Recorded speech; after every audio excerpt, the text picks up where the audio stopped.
우리 네 분께서 귀한 찬양을 해주셔서 감사합니다. 서울 시립 합창단보다 더 잘 불렀습니다. 네, 감사합니다. 오늘 제가 드릴 말씀 제목은 십자가에 못 박힌 손에 맡기라, 이런 제목으로 제가 말씀을 드리겠습니다. 제가 어제 다른 설교를 준비했습니다.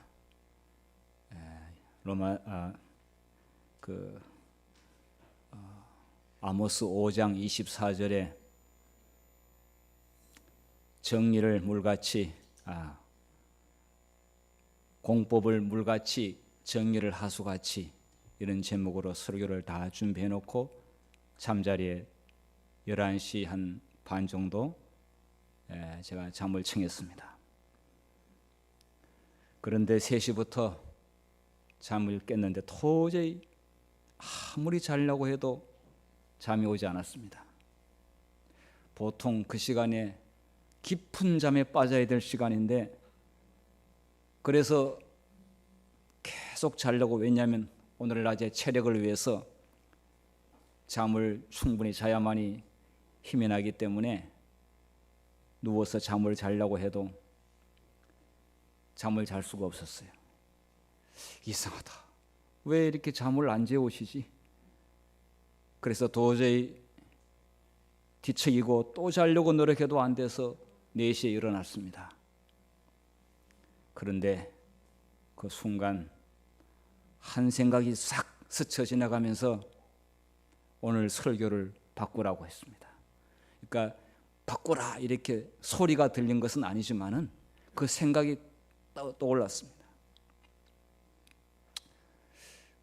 그래서 제가 기도실에 내려왔습니다. 이것을 정리를 해야 되기 때문에 교회에 와서 기도를 하는데, 오늘 설교를 무슨 설교 해야 되는지에 대하여 성령께서 저에게 서론, 본론, 결론으로 쫙 보여주시는데, 사실은 제가 그 설교는 다른 곳에서 했던 내용이기 때문에 새롭게 처음부터 준비하는 설교가 아니었습니다.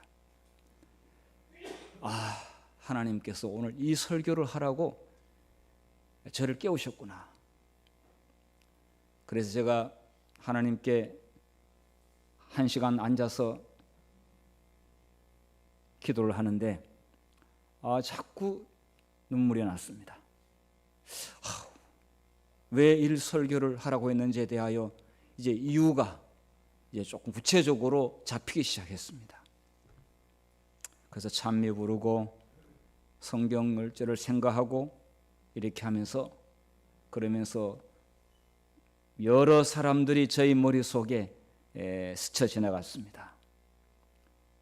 제가 오늘 그래서 아침에 2시간 동안 설교 준비를 다시 하고 주보를 다시 바꾸고 다시 인쇄해서 다 해놨지만은 수정해서 제가 프린트를 했습니다.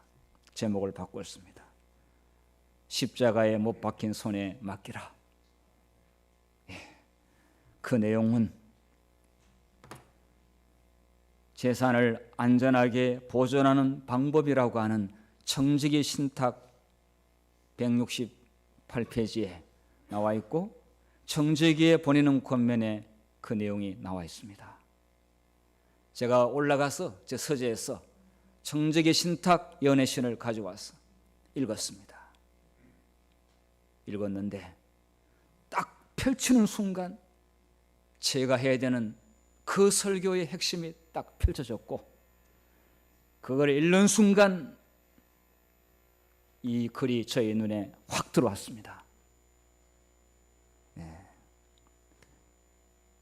이 내용은 청지기 신탁 페이지는 다릅니다만은 내용은 똑같습니다. 청지기에게 보내는 권면 가운데서 유언과 상속에 대해서 다시 청지기 신탁이라고 하는 예언신을 편집했기 때문에 내용은 동일합니다.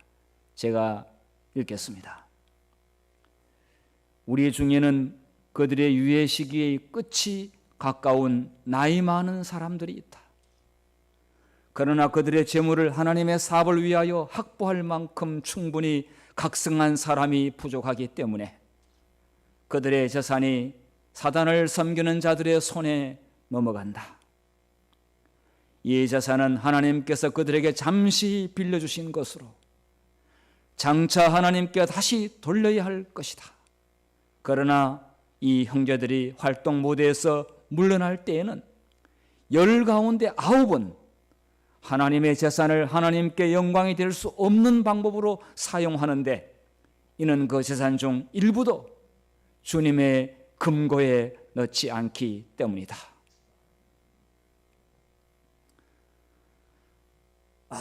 제가 그 내용을 읽어가는데 그 글의 내용이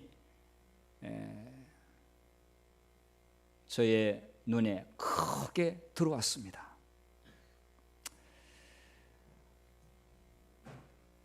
성경 말씀 본문에 동일한 내용이 나와 있는데요. 누가복음 12장 16절부터 보겠는데요. 같이 읽도록 하겠습니다. 16절부터 시작. 또 비유로 저에게 일러 가라사대 한 부자가 그 밭에 소출이 풍성하매 심중에 생각하여 가로되 내가 곡식 쌓아둘 것이 없으니 어찌할꼬 하고, 또 가로되 내가 이렇게 하리라. 내 곡간을 헐고 더 크게 짓고 내 모든 곡식과 물건을 거기 쌓아두리라. 19절 계속해서 시작. 또 내가 내 영혼에게 이르되 영혼아 여러 해 쓸 물건을 많이 쌓아두었으니 평안히 쉬고 먹고 마시고 즐거워하자 하리라 하되, 하나님은 이르시되 어리석은 자여 오늘 밤에 내 영혼을 도로 찾으리니 그러면 내 예비한 것이 네 것이 되겠느냐 하셨으니, 자기를 위하여 재물을 쌓아두고 하나님께 대하여 부여치 못한 자가 이와 같으니라. 제가 이 말씀을 읽으면서 두려웠습니다. 굉장히 두렵고 떨렸습니다. 그리고 제가 이미 좀 준비해 나왔던 내용을 제가 살펴보면서 이런 내용들이 있었습니다.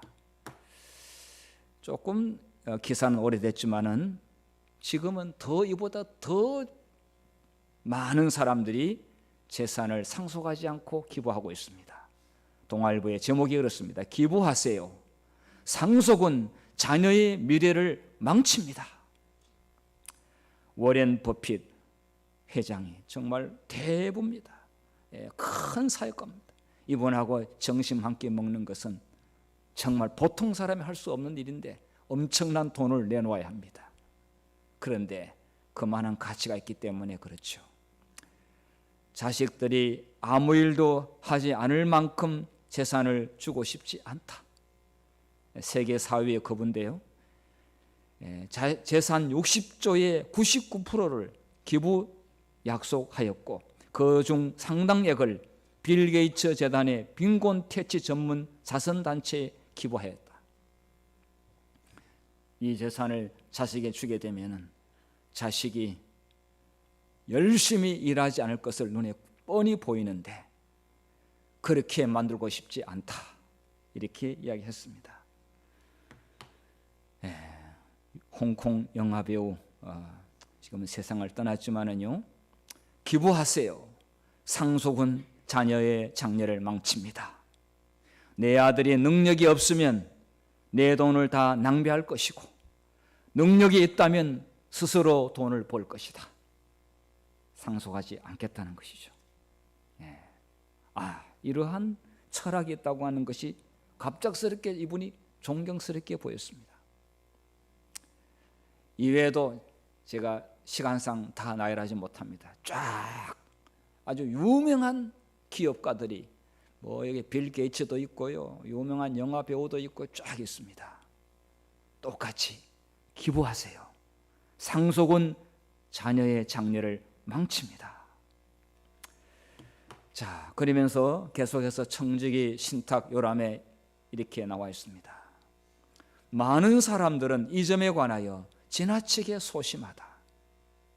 그들은 저희의 재산을 어떻게 처리하고자 하는지를 알기 위하여 노인에게나 병약한 이에게 재산 문제를 꺼내는 것은 금지된 땅에 발을 내디디는 것처럼 느낀다. 아이고, 이야기했다가는 괜히 욕을 먹지 않을까, 괜히 이런 거 했다가는 오해를 사지 않을까, 이거 했다가는 자식들이 이 이야기를 한 목사에게 와가지고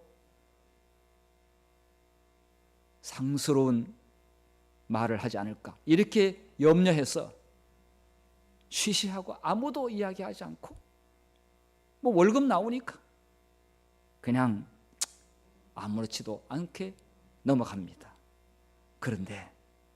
그러나 이 의무는 영혼을 구원하기 위하여 말씀을 전파할 의무와 똑같이 신성한 것이다.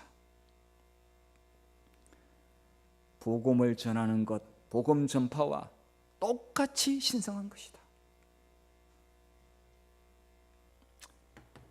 상속은 올무가 된다. 자녀에게 남겨준 돈이 때때로 쓴 뿌리가 된다. 그들은 유산 때문에 자주 싸우며 유서의 경우 아버지가 분배해준 데 대하여 모두 만족하는 일은 드물다. 남겨준 유산 때문에 감사와 존경을 기억 속에 남기기는커녕 그것은 불만과 원망과 시기와 불평을 일으킨다. 피차 함옥하던 형제 자매들이 때때로 불화하고 가정에 알리게 생기는 것은 흔히 유산을 물려준 결과이다. 상속받은 재산은 그 소유자에게 축복이 되는 것보다는 더욱 더 자주 올무가 된다. 이 말에 여기 계시는 분들은 거의 공감할 겁니다. 아무리 줘도 그걸로 만족하는 자식은 없다고 했습니다.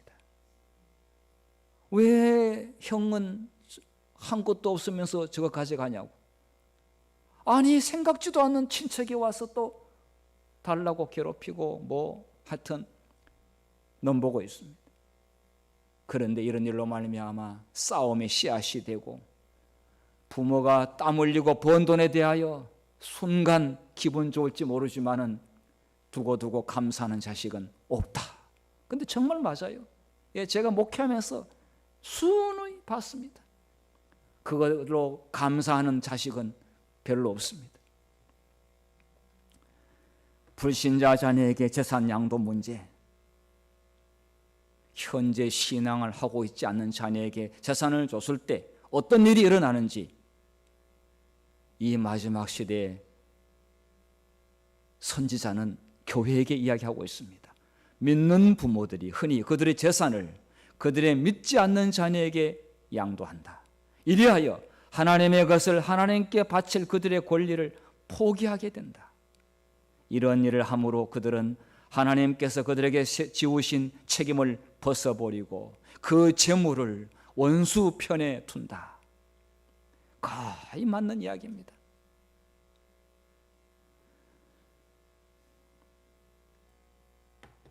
신자 자녀에게는 그러면 괜찮은가? 신자 자녀에게 자세히 한번 들어보세요. 부모가 그들 자신의 사업을 관리할 수 있는 경우에는 같은 믿음을 가진 자녀들에게라도 그들의 재산 관리권을 양도하는 것은 하나님의 질서에 어긋나는 것이다. 이런 자들의 손에 있는 재물은 최대의 화가 된다. 아니, 신자 자녀에게 하는 것도 하나님의 질서와 어긋나는 것이고 최대의 화가 된다. 그것은 그들에게 그들의 애정을 지상의 첫째 것에 두게 하는 유혹이 되고 재물을 의지하여 그 이외의 것은 거의 필요를 느끼지 않게 만든다. 자신이 노력하여 얻지 않는 재물은 거의 현명하게 사용되는 일은 없다. 99% 맞습니다. 하나님께서 주신 이 글은 우리 인간의 마음을 다 꿰뚫어 보시고 하나님께서 우리에게 축복이 되고 하나님께 영광이 될 수 있도록끔 전곡을 찌르면서 직언으로 우리에게 권면해 주고 있습니다. 그러면은 아내에게, 사랑하는 아내에게 재산 양도 문제, 자기의 재산을 부인에게 양도하는 남편은 그녀가 신자이든 불신자이든 간에 아내에게 유혹의 넓은 문을 열어주는 것이다. 만일 그녀가 신자이면서 원래 가난하고 이기심과 탐욕의 경향이 있다면 신자기는 신다, 욕심이 많다 이거예요. 이런 탐욕의 경향이 있다면 자기 이것을 관리하는 동시에 남편의 청지기가 되는 것은, 이 두 가지 동시에 다 하는 것은 그녀에게 매우 힘든 투쟁이 될 것이다.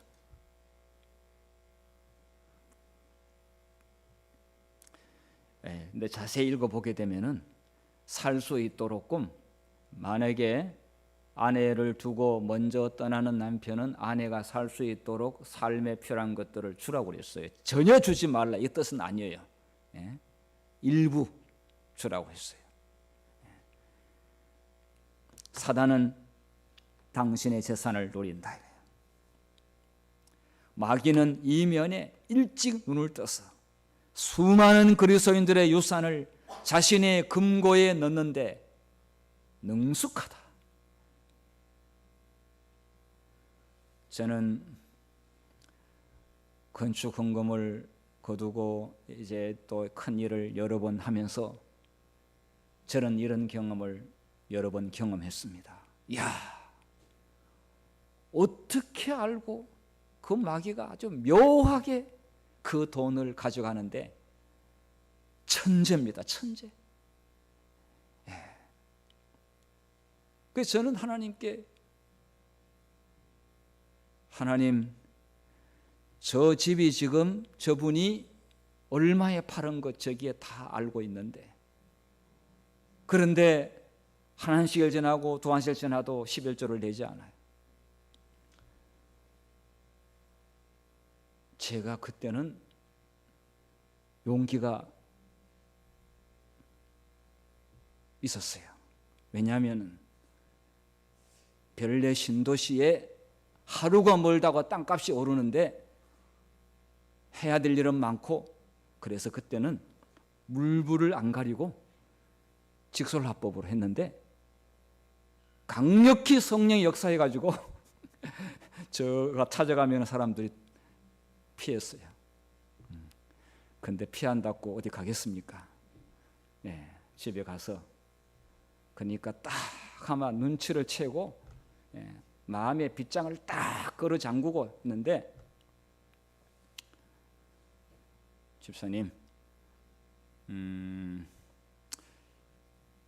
2억을 매매하고 받으시면은 전에 하실 때 집 금액과 지금 사는 금액 차액이 있죠? 이렇게 이야기하니까 있다고 해요. 근데 빚을 내서 샀기 때문에 집이 없습니다. 돈이 없습니다. 그러니까 1억 6천을 보상을 받았는데 2억짜리 아파트를 샀기 때문에 4천만 원 모자라서 제가 지금 돈이 없습니다. 돈이 없다라고 딱 그랬어요. 그래서 집사님, 성경대로 하면은 후회가 없습니다. 1,600만 원 11조 내고 1,600만 원 대출 더 받아도 2억짜리 살 수 있지 않습니까? 그 순간 그분이 얼굴이 시커먼 그림자가 탁 들어오셨어요.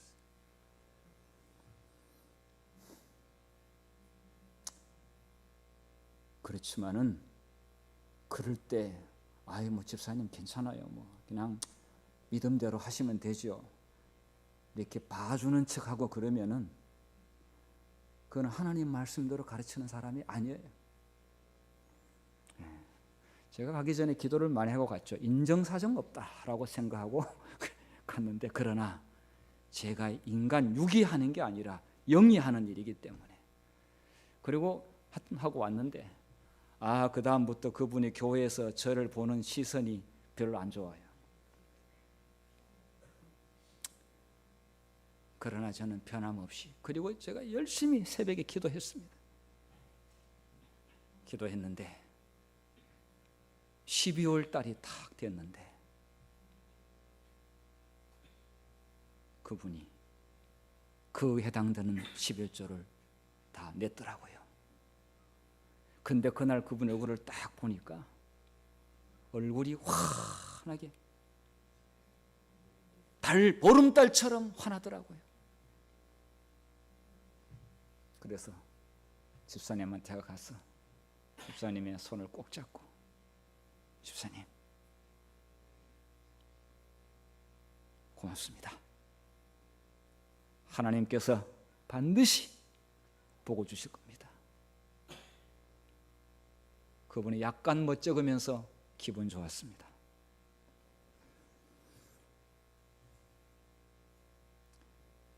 그분이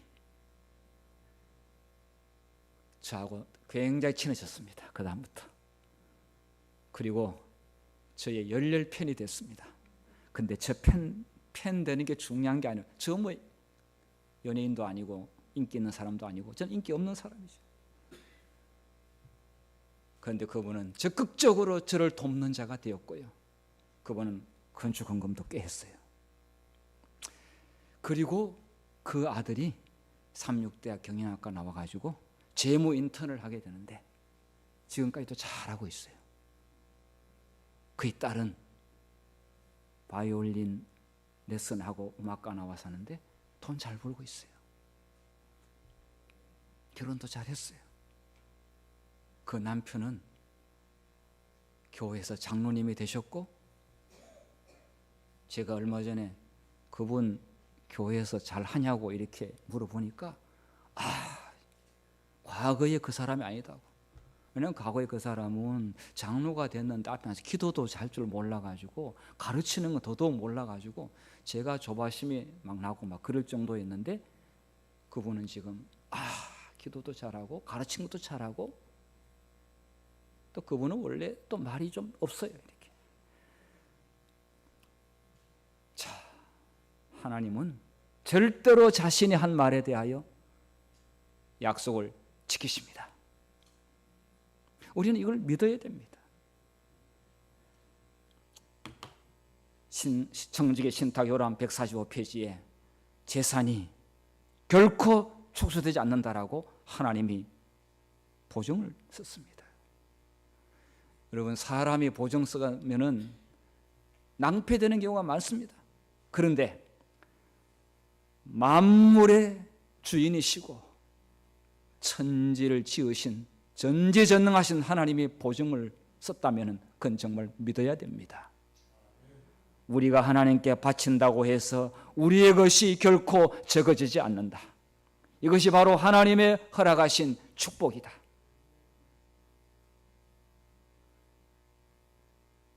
우리 아이들과 제가 33년 동안에 목회하면서 변함없는 진리가 하나 있는데 이 말씀입니다. 의심하지 않아도 됩니다. 재산을 안전하게 안전하게 만드는 방법은 청지기에 보내는 권면 330페이지 이렇게 말씀했는데요. 함께 같이 읽도록 하겠습니다. 시작. 그대들은 그대들의 재산을 안전하게 보존하고 싶은가? 그것을 십자가에 못 박힌 손에 맡기라. 그것을 그대의 소유로 붙잡고 있으면 그것은 그대에게 영원한 손실이 될 것이다. 그것을 하나님께 바치라. 그리하면 그 순간부터 그것은 주님의 명각을 지닐 것이다. 그것은 주님의 불변의 인을 받을 것이다. 인감 도장을 찍으면 물릴 수 없어요. 그거는 자기가 동의하고 자기가 허락한 거예요.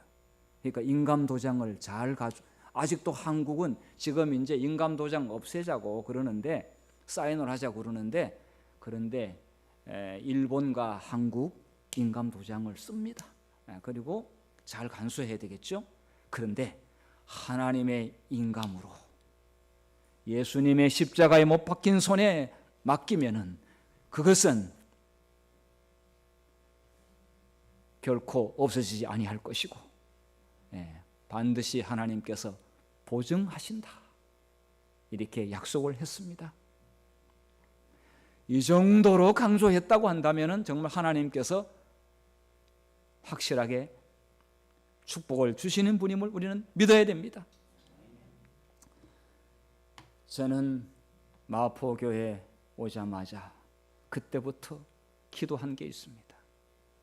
그런데 이것이 최근에 손질을 제대로 못해서 그때 제가 정리해 놓은 것을 오늘 그냥 한두 개 고치고 사실은 제대로 다듬어지지 않는 가운데서 그것도 지구내일을 열지도 않는 가운데서 누구하고 의논도 하지 않는 가운데서 그냥 내놓은 것에 대해서 이해해 주시기를 바랍니다.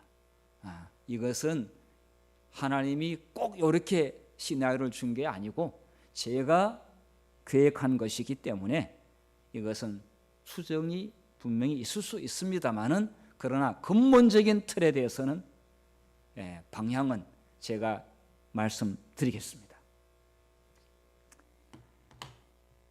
저는 교육 사업에 지금까지 목회하면서 심혈을 기울여 왔습니다. 제가 여러 번 말씀드렸습니다. 한국의 패스파인더를 시작할 때 그때 제가 월급을 더 받는 것도 아니고 정말 제가 제 개인적인 계산도 필요 없습니다. 패스파인더라는 이것이 한국의 사람들에게 책도 제대로 없고 그럴 때 제가 이것을 시작하게 되었고 지금 한국 전 교회들이 지금 패스파인더를 하고 있는데 그때부터 지금 하고 있는 것이 제가 구성하고 있는 하고는 상당히 많이 좀 뒤떨어져 있습니다. 근데 제가 지금 별내교회 전신은 3만 내교사 하게 될 때는 전국에 저희 교회에 와가지고 패스파인더를 어떻게 하는지 주말마다 하여튼 와서 구경하거나 교육받거나 뭐 이렇게 했습니다. 그런데 이거보다 더 업그레이드한 것이 뭐냐면은 교회는 대안학교를 가지고 있어야 된다 하는 것이 저의 목회 철학입니다. 근데 마포교회니까 젊은 학생들, 청년도 전혀 여기에 저의 이 비전을 펼칠 수 있는 환경은 아니었습니다. 그럼에도 불구하고 하나님 믿고 광야에서도 하나님 꽃을 피게 하시는 하나님께서 이 일들을 이루시도록 저는 지금까지 줄곧 기도해 왔습니다. 저출산 문제 해결을 위해서 베이비시터 활용에 대해서는 제가 몇 번 말씀드린 적이 있습니다. 사석에서도 말씀드렸습니다. 이것은 국가적인 문제요 교회적인 문제인데 아이를 안 낳는 것이 교회에서도 심각한 문제입니다. 그래서 저는 이것을 위해서 저의 구상한 바가 있습니다. 그 다음에 부모 교육 센터. 지금 많은 젊은 엄마 아빠들이 제대로 된 신앙교육을 받지 못한 가운데서 엄마 아빠가 됐습니다. 그런데 이들에게 과연 이 교회의 미래를 맡길 수 있겠는가? 저는 정말 걱정이 됩니다. 그래서 어디 가서도 배울 수 없는 것을 교회가 하지 아니하면 누가 하겠는가 해서 저는 가정신앙교육, 결혼학교, 직업윤리, 그래서 어느 곳에 갔는지 간에 재림교회에서 당당하게 신앙생활을 하면서 빛과 소금의 역할을 할 수 있도록 교육하지 아니하면 저절로 이루어지는 것은 없다. 반드시 일을 해야 된다. 어린이 청소년 교육, 가정과 교회 중심적인 인성교육을 해야 되는데 세상 전부가 인성교육을 다 강조하지만은 어디 가서 제대로 된 인성교육을 볼 수가 있겠습니까? 오죽하면 초등학교 선생님이 자살을 했겠습니까? 얼마나 학부형이 그 선생을 괴롭혔는지 그 비하인드 이야기를 듣고 제가 충격을 들었습니다. 교권이 완전히 무너졌습니다. 딱 들어와가지고 학생들하고 눈 마주치기 싫어요. 칠판에 저기서부터 딱 쓰고 아니면 파워포인트로 딱 하고 이야기하고는 교실 시간 되면 나가고 학생들하고 눈 마주치는 게 두렵다. 다 그렇지는 않지만은 그렇게 정말 하소연하는 교사들이 얼마나 많은지 모릅니다. 이러다가는 전부 다 서울대 가야 되고 연고대 가야 되고 뭐 여기만 전부 다 되어 있는데 사람 만드는 교육은 누가 하는가? 교회가 안 하면 누가 하는가? 하이프는 왜 우리 교회에게 교육책을 줬고 부모와 교사와 학생이 보낸 권면을 줬고 세상화 지도법이라고 하는 이러한 책을 줬는데 개신교의 현영수 박사님은 세마 교육의 우리나라의 대가이고 이스라엘의 히브리 대학에서 박사학위를 받으신 분인데 그가 하는 내용은 꼭 우리가 연애신에 하는 내용을 그대로 하고 있는데 이 책을 어느 사모님이 선물했는데 이렇게 좋은 책을 가지고 있는 교회가 있다고 하는 것이 그가 깜짝 놀랐어요.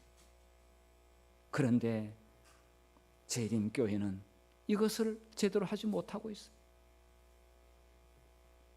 현영수 박사님은 여기에 유튜브 치면은 딱 세마교육에 대해서 나오는데 저보고 자꾸 놀러 오라고 그러는데 제가 그분하고 자꾸 만나면은 그분의 이야기를 듣다가 제가 제 목회하는데 너무 어려워질까 봐 그런데 여기 강서구 하곡동에 그분이 집이 있는데 다 똑같진 않지만은 그분의 세마 교육의 핵은 안식일입니다. 그리고 유대인의 교육의 핵심은 안식일이에요. 세계를 지배하고 정말 노벨상의 3분의 1을 그 유대인들이 타는데 그리고 미국 대학 총장 학장의 3분의 1이 유태인인데 다 세마 교육을 어릴 적부터 받은 아이들. 그리고 대학을 제수와 유니버시티를 졸업하고 그 다음에 뭐 하버드라든지 예일 대학이라든지 그 다음에 또 뭐 하여튼 아이비리그에 있는 대학들. 그런데 그들의 교육의 힘이 안식일에 있다는 것입니다. 그런데 안식일 교인들은 이것을 정말 목숨처럼 지키면서 그 여자의 남은 자손 하나님의 계명과 예수의 증거를 가진 이 백성이 이걸 하지 아니하면은 누가 하겠습니까? 오늘날 삼류학교가 하겠습니까? 천만에요. 삼류학교의 교사 임명권은 삼류학교 지금까지는 삼육학교 법인이 했습니다마는 지금은 시도교육청으로 넘어갔습니다. 이제는 하나님을 모르는 교사들이 삼류학교에서 지금 가르치고 있습니다.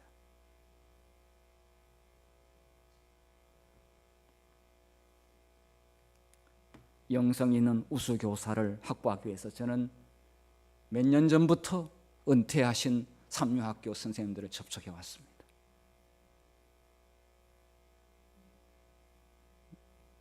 평생 동안 선생님 하셨는데 아직도 건강하고 젊으시다면 교회 학교에 영성 있는 훌륭한 선생님이 되어주시면 어떻겠냐고. 인재 양성을 위해서 대안학교에 돈이 없으면 아무리 이념이 좋고 뜻이 좋다 할지라도 3년 이내에 문 닫습니다. 장학재단을 설립해야 됩니다. 그래서 지금 여기에 있는 상당수의 자리를 젊은이들로 채워져야 합니다. 늦더라도 해야 되고 이거는 선택이 아니라 필수입니다. 교육시설, 청소년들 위한 교육시설이 필요하지만은 이제 앞으로 계속적으로 노년 인구가 늘어나고 있고 그 다음에 이들이 자식들의 신세를 지지 않으려고 그러고 또 하나님께 또 바치라고 그러면은 이분들의 노후 생활은 어떻게 되는가? 이미 장로교회는 예언의 신도 안 보는데도 불구하고 교회마다 요양원을 가지고 있고 마지막 돌아가실 때까지 기도하고 예배 드릴 수 있는 교회 단독의 요양원을 갖추고 저 요양병원에 가서 음식 먹으면 졸려, 약 먹어도 졸려, 잠재우는, 그래서 바보 되는 그런 것이 아니라 끝까지 찬미 부르고 기도하면서 마지막 임종을 준비하는데 재림교회도 기관이 합니다. 에덴 요양병원도 있고 에덴 노인 그 병원, 요양병원도 있고 삼육 요양원도 있고 충청학교도 있고 그렇습니다. 그렇지만은 집을 떠난다는 것이 쉬운 일이 아니고 아직도 자식을 위해서 함께 살아야 될 사람들은 또 그렇게 할 수가 없는 일입니다. 자, 그래서 이것도 필요합니다. 자, 이것은 제가 완벽하게 다듬어진 것은 아니지만은 방향을 말씀드렸는 것을 이해해 주시기를 바라고, 이것은 우연한 생각이 아니라 오래전부터 저는 기도하며 준비해 왔는데 오늘 아침에 저를 깨워서 하나님께서 이 설교를 하라고 하셨기 때문에 저는 순종하는 마음으로 제가 설교를 하는 것입니다. 제가 뭐 누구를 눈치 보거나 두려워서 할 말을 감추거나 그러지 않습니다. 저는 하나님께서 하라고 하시는 말씀을 저는 그대로 여러분에게 전합니다. 다시 누가복음 12장 19절을 제가 읽겠습니다. 또 내가 내 영혼에게 이르되 영혼아 여러 해 쓸 물건을 많이 쌓아두었으니 평안히 쉬고 먹고 마시고 즐거워하자 하리라 하되, 그대로 되는 것처럼 보이지만은 여러분 그대로 안 됩니다. 하나님은 이르시되 어리석은 자여 오늘 밤에 내 영혼을 도로 찾으리니 그러면 내 예배한 것이 네 것이 되겠느냐 하겠으니 자기를 위하여 재물을 쌓아두고 하나님께 대하여 부여치 못한 자가 이와 같으니라. 재산을 하나님께 드린다고 그래 가지고 빨리 죽는 사람도 아니고 죽는 것도 아니고, 하나님께서 그의 마지막 남은 여생을 복되게 하실 것이고 그 자손들도 복되게 하실 것이고, 그리고 이것을 통하여 많은 세계의 복음에 굶주린 사람들이 이것을 통하여 구원을 받게 돼서 하늘에서 만난다면 이보다 더 영광스러운 일이 어디 있겠습니까? 여러분들이시여, 오늘 밤이라는 이 말이 언제 될지 우리가 모르지만은 우리의 마지막 생애를 하나님께서 돌보신다는 사실을 우리는 믿어야 합니다.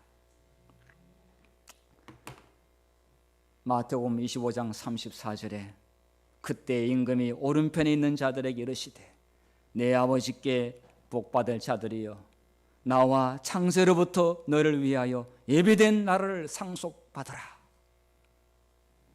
여기는 왼편에 있는 사람, 오른편에 있는 사람 그 이야기가 나옵니다. 염소와 양에 대한 이야기가 나오고, 그 오른편에 있는 자들이 우리는 잘한 게 아무것도 없다고 다 우리는 주님께 한 것이 없습니다. 예수님께서 아니다, 목마른 자들에게 물 주었고 벗은 자에게 옷 벗어줬고 다 했다. 그것이 내게 대해서 한 것이다. 우리는 마땅히 할 거 했지 주님께 한 것이 없고 초라할 뿐입니다. 아니다, 내에 대하여 한 것이다. 내 아버지께 복받을 자들이여 나와 복받을 자들이여 나와 창세로부터 너희를 위하여 예비된 뭐를 상속받는다고 했습니까? 나라 국가를 얻습니다. 천국의 나라를 얻습니다. 이런 약속은 줄 수 있는 분이나 할 수 있는 약속이지 아무나 하는 약속이 아닙니다. 여러분, 세금 가운데서 가장 많은 세금을 내는 것이 상속세고 그 다음에가 증여세입니다. 세금이 제가 지금 올라오기 전에 얼마 1억 이하는 또 1억 이상은 3억 이상은 이하 5억 이상 10억 이상은 그 10억 이상 되니까 상속세가 얼마나 금액이 많은지, 이거 정말 상속세 내면은 이거 정말 다 거의 그냥 거들나게 되지 않을까? 그런데 법인에다가 기부하게 되면은 상속세 면제, 증여세 면제, 그 돈이 그것만 하더라도 하나님의 복음 사업에는 엄청난 절약이 되는 겁니다.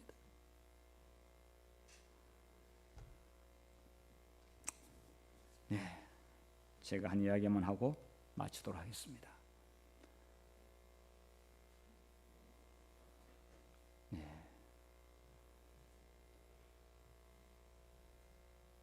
남편이 살아있을 때에 남편 이름으로 하나님께 헌금하려고 그렇게 부인이 기도하고 그렇게 하는데 이 남편이 예수님을 안 믿으려고 얼마나 애를 쓰는지 병문안 가게 되면은 하여튼 뭐를 좀 말을 좀 하면 좋겠는데 입술을 굳게 다물고 일부러 입술에 힘을 딱 줘가지고 하여튼 예수님 안 믿으려고. 근데 정말 췌장암으로 얼마나 고통스러운 나날을 보내는지. 그런데 이분은 조달청에서 큰 사업을 해가지고 이 군인들이나 국가가 운영하는 그런 이 물건을 대는 게 조달청인데 육사 옆에 가게 되면 신내동의 아파트, 육사 아파트가 지금은 재건축했을 겁니다만은 조금 시간 됐습니다. 거기 5층짜리 아파트, 고층은 아니에요. 그 전부 다 이분이 다 지었는데 이분이 재산을 돈을 많이 벌었어요. 그런데 이제 임종날이 얼마 남지 않았는데 그런데 이 부인은 하나님께 드리고 싶은데 남편이 예수님을 믿고 부활의 아침에 만날 것을 약속을 하고 해야 되는데 그걸 안 하니까 애가 타가지고 그래서 이 부인 집사님은 정말 남편이 죽기 전에 예수님 믿는다는 한마디만 하고 죽기를 원했는데 그걸 안 하는 거예요. 그런데 어느 날 새벽에 하나님께서 오늘은 마지막이니까 오늘은 가서 하라고. 그래서 제가 집사님들한테 전화 다 했죠. 오늘은 마지막입니다. 오늘은 무조건 그분에게 신앙 고백을 시켜야 되겠습니다. 그래서 믿음으로 믿고 삼육서울병원에다가 오늘은 침례식이 있을 거니까 침례 준비해달라고 했어요. 그러니까 병원에서 침례하는 데가 있거든요. 그런데 침례 고백도 안 했고 뭐 아직 그 준비도 안 됐는데 그런데 집사님들 다 나오시라고 해서 갔죠. 그래서 갔어요. 그래서 가서 복음성가 부르고 이제 막 마지막 하는데 이분이 뭐 원체 정신이 희황한 거예요. 그냥 이게 이제 너무 고통이 심하니까 몰핀을 하도 세게 맞아가지고 정신이 없는 거예요. 일어나는 것도 힘든 거예요. 여기서 어떻게 신앙 고백이 되겠습니까? 그러지 않아도 컨디션이 좋아도 그냥 입술을 확 다물고 있는데 그래서 하나님 오늘 정말 마지막이라는 게 딱 느낌이 자꾸 오는 거예요. 그래서 집사님들 여기 병실에 계속 좀 있어 주세요. 제가 급히 어디서 볼 보고 올 테니까 오늘은 가지 마시고 이 병실을 지켜주면서 그런데 이제 그 마침 2인실이 있는데 한 사람은 한 병실이 비었고 그래서 찬미를 편하게 부를 수가 있었어요. 그래서 제가 딱 볼 보고 오는데 목사님 빨리 오세요. 전화 받고 달려갔죠. 달려간 이분이 딱 침대에 앉아가 있더라고요. 근데 보니까 정신이 이제 좀 그래도 좋은 상태에 있더라고요. 그래서 제가 선생님 마지막으로 말할 수 있는 기회가 온 것 같습니다. 여기 앞에 있는 사랑하는 아내에게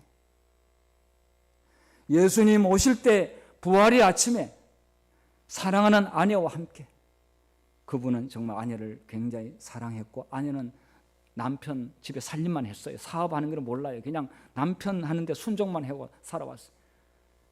그리고 아들들 사랑하는 아들과 함께 예수님 오시는 날 부활의 아침에 천국에서 만나기를 원하시지요? 네. 들으셨죠? 들었어요. 다 들었어요. 집사님, 우리 사랑하는 남편을 좀 안아주세요. 거기서 아주 대성통곡을 하고 울고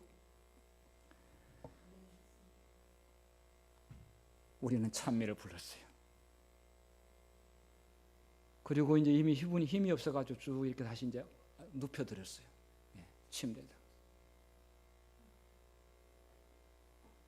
그래서 이제 한참 울고 눈물 닦고 우리는 마지막 임종 기도를 하고 나왔어요.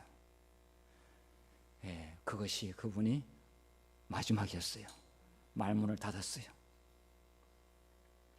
그 다음 날 돌아가셨어요.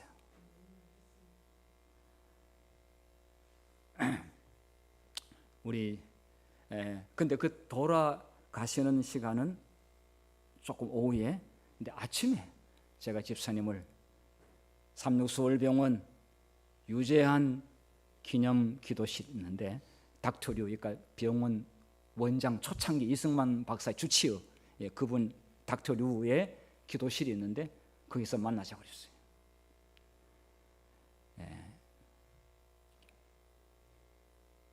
정말 머리도 제대로 겨우 빗고 오랫동안 간병하다 보니까 몸과 마음이 다 지쳐가지고 잠을 못 잤어요. 그런데 잠을 푹 자고 있는데 제가 전화로 깨워가지고, 그러니까 뭔가 싶어가지고 하여튼 나왔어요. 오시라고 그랬어요. 집사님, 여기 기도실에서 아직 이제 오후에 돌아가신가 그런데 저분이 살아있을 때, 아직 돌아가시기 전에 저분의 이름으로 별내 교회 건축하는 일에 헌금을 해주시면 좋겠다고. 근데 목사님 어쩌지요? 돈 다 쓰고 남은 게 얼마 안 되는데요, 그러더라고요. 괜찮다고, 현재로서 할 수 있는 만큼 하시면 된다고. 그러니까 54억을 보상받았는데 17억으로 상속세 나가고, 아들 첫째, 둘째, 셋째 다 가져가고, 이미 아파트 다 있어. 그리고 다 부자들이고 다 죽고 다 줬어요. 딸도 줬어요. 친척들도 뜯어갔어요. 그런데 보니까 거의 이제, 그래서 그런데 목사님, 제가 이제 11조를 먼저 이야기했어요. 11조를 내시고 그 다음에 우리 선생님 이름으로 11조 내시고 이름으로 건축원금 내시면 좋겠다고 그렇게 제안을 하니까, 목사님 돈 쓰고 얼마밖에 안 남았는데 어차피 하나님께 드리는 거니까 11조 이걸 건축헌금으로 드려서 한 푼이라도 아쉬운데 그걸로 하면 보태서 드리면 안 되겠습니까? 저도 사람의 생각으로는 그렇게 제가 동의하고 싶지만은 11조는 제가 손댈 수 있거나 우리가 임의대로 결정하는 것이 아닙니다. 우리는 하나님의 방법대로 했을 때 우리는 복을 받습니다. 알겠다고. 그러면 건축원금 얼마를 하면 됩니까? 집사님 오늘 전에 가서 기도하시고 결정대로 하나님의 음성에 따라, 건축원금은 제가 정하는 게 아니라 그건 집사님이 정하는 겁니다. 11조는 이미 나와 있습니다. 그래 가지고 알겠다고 돌아갔어요. 그리고 남편은 돌아가셨어요. 그리고 그분이 금요일 날 교회로 오셨는데 저를 만나자고 하더라고요. 그래서 봉투를 꺼냈는데 수표였는데, 이거는 11조고 이거는 건축원금입니다. 11조 제가 다 나가고요. 남은 돈이 이제 거의 없습니다. 11조 2억 5천, 건축원금 2억. 재무장로님 즉시 오라고 했습니다. 그 자리에서 제가 돈 확인, 수표 확인하고는 인계했습니다. 그리고 기도했습니다. 그 밤에 이미 이야기가 어떻게 이미 이분이 친구한테 이야기한 것 같아요. 나머지 한 분들이 그 다음 안식일 이미 나오는데 11조가 가지고 있다가 하도 너무 크니까 이게 안 내고 있다가 2억 5천, 2억 5천, 11조가 대만에 한 6억이 나왔어요. 건축원금 2억 5천씩 세 사람이. 그래서 하여튼 별내 교회는 그렇게 해서 자금이 3년 후문에 제가 땅을 살 때 그걸로 어쨌든 14억을 만들어 가지고 28억으로 보상받은 거 14억과 헌금한 거 14억으로 28억 가지고 땅을 샀습니다. 70억을 만들었죠. 지금 36 영어학원 킨드레스트가 36대학에서 임대해가지고 영어 유치원을 하고 있습니다. 제가 그때도 이 노른자의 땅을 장로교회나 딴 데 주지 않고 우리 재단에 쓸 수 있도록 제가 정말 눈물로 기도를 드렸는데 그대로 이루어졌습니다.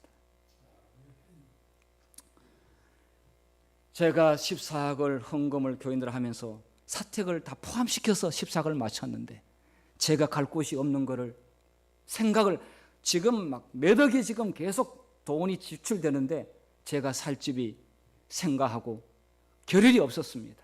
그냥 근데 팔 때도 혹여나 하나님께서 무슨 일이 있을까 싶어가지고 화폐부가 사라니까 화폐가 산대요. 그래서 3억 7천에다가 화폐에다 팔았어요. 그런데 이 이야기를 듣고 며칠 있다가 그 아까 헌금한 집사님이 남편 장례 다 치르고 난 다음에 밤에 잠을 못 잤대요. 그 빨리 새벽에 오기를 기다렸대요. 왜냐하면 분명히 목사님이 사택이 없을 테고 갈 집이 없을 텐데 건축하려면 몇 년이 걸릴 텐데 이거 땅 사고 하려면 신도시 들어가려면 어디서 어떻게 사택이 있을 것인가 고민이 된다는 거. 이분은 교회 사업에 저는 모르시는 분이에요. 그래서 친구 집사님 이야기하고는 친구 집사님들이 이거는 정말 하나님의 역사다. 빨리 목사님한테 가서 이야기하자. 그래서 그 한 집사님이 목사님 어디 가시냐고 안 간다고. 아침 9시에 사택에 가서 만날 테니까 기다리세요. 그래서 나는 무슨 이야기를 혹시 또 가슴 철렁하는 이야기하면 어떡할까? 그런데 말씀을 하시는데 아무리 봐도 목사님이 머물 수 있는 사택이 없는 거 뻔히 보이는데 또 그거 말하는 교인도 아무도 없는데 그 우리 막내딸을 위해 가지고 3억 5천 아파트 사주려고 해놓은 게 있는데 지금 당장 안 사니까 일단 나중에라도 되는 거니까 그걸로 그 팔 거 물리고 여기 목사님 사시라고. 딱 그런 순간 집사님 지금 이 생각은 하나님께서 주신 생각입니다라고 그렇게 하니까 전부 다 맞습니다. 그런데 참으로 놀랍게도 그 딸이 다 그 동의를 했고 교회 안 다니는 딸이었는데 그리고 화폐 3억 7천에 팔았는데 3억 7천에 하니까 아니 그런 게 어디 있냐고 지금 다 거기 들어가려고 지금 다 정해놨는데 그래서 힘이 약한 제가 2천만 원 뜯기고 3억 7천 했는데 하여튼 결과는 3억 7천에 이제 그렇게 이제 가게 됐는데 어쨌든 2천만 원은 손해를 보더라도 그걸 잡아야 됐는데 하나님께서 놀라운 일을 허락하셨어요. 그 아파트 주변에 모두가 다 1억씩 다 떨어지는데 굳이 그 화랑타운 아파트만 올라가지고 그래서 1억이 올라가지고 그것을 그대로 돌려드리니까 그 집사님이 딸 보고 쿠바 하나님께 드리면 절대 손이 없다고 한 거 너고 봤지? 그렇네. 3억 5천 본전으로 돌려주고 5천만 원 교회 다시 헌금을 했어요. 제가 이런 일을 경험하면서 하나님은 결코 틀림없는 분이시다. 하나님은 약속을 지키시는 분이시다. 그리고 하나님은 놀라운 역사를 진행시키는 분이시다. 이런 생각이 들었습니다. 여러분, 내 아버지께 복받을 자들이여 나와 창세로부터 너희를 위하여 예비된 하늘 천국을 모두가 상속받게 되기를 간절히 바라면서 말씀을 마치겠습니다.